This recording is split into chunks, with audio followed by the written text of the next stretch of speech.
prices have been very high, and people don't want to travel as much to the central business district.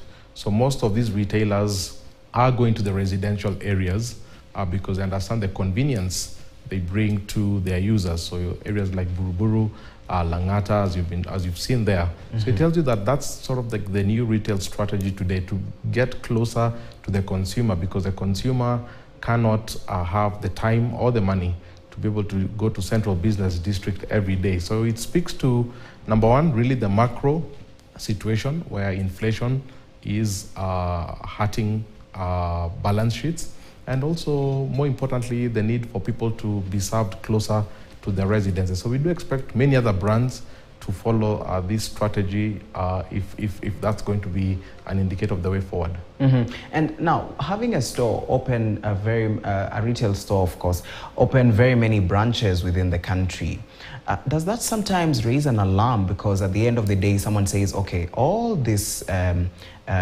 stores that we have all over the country, is there a time when we'll start seeing some of them closing up also? Yeah, I can understand where you're coming from, Kelvin, and many people will remember Nakumat. Really, that was even beyond the borders of this country, had gone into Rwanda and other countries, and really the collapse of an entity can have a dramatic effect.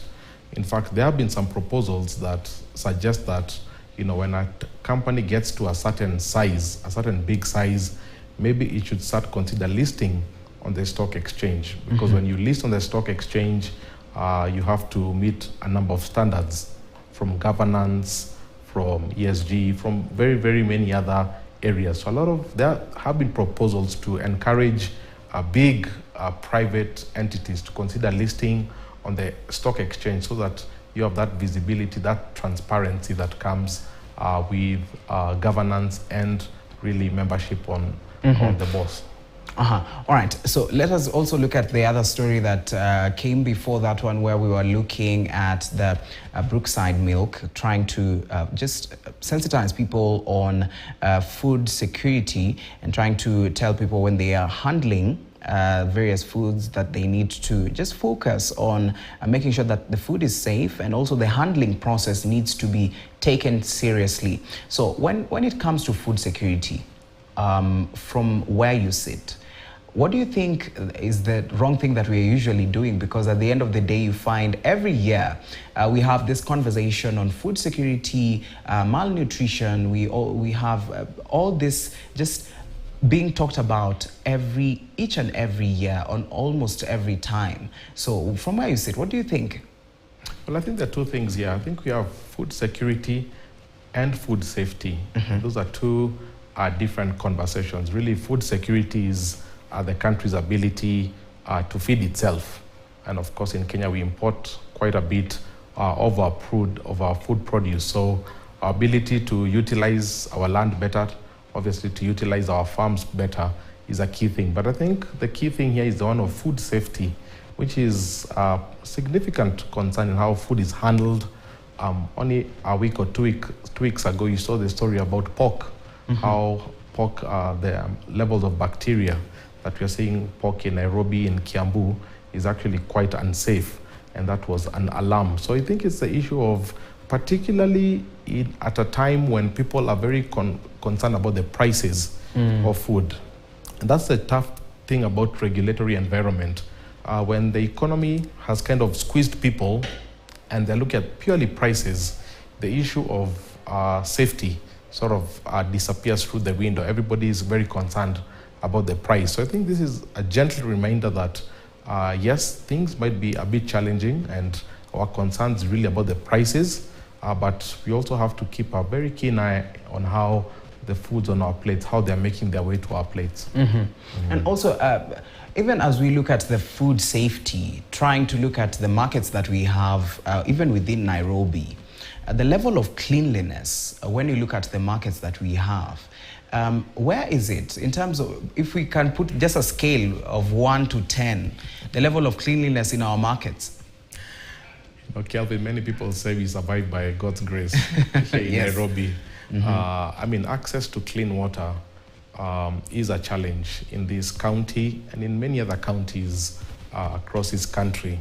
And whenever that's a challenge, that tells you a lot about how food is handled and how it's delivered to your plate. So obviously it's something that city council officials can't be able to navigate. But as I said, regulation at a time where there's economic strife is very, very difficult.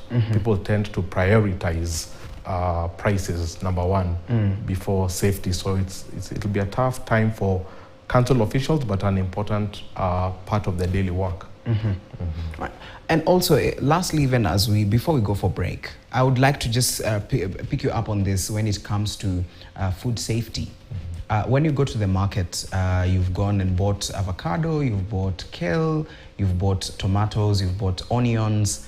At the end of the day, because I was speaking to some expert the other day on an expert on food who was saying the packaging needs also to change. The way we put everything together. You put kale inside the bag, you put avocado inside the bag, you put the tomatoes also inside the same bag.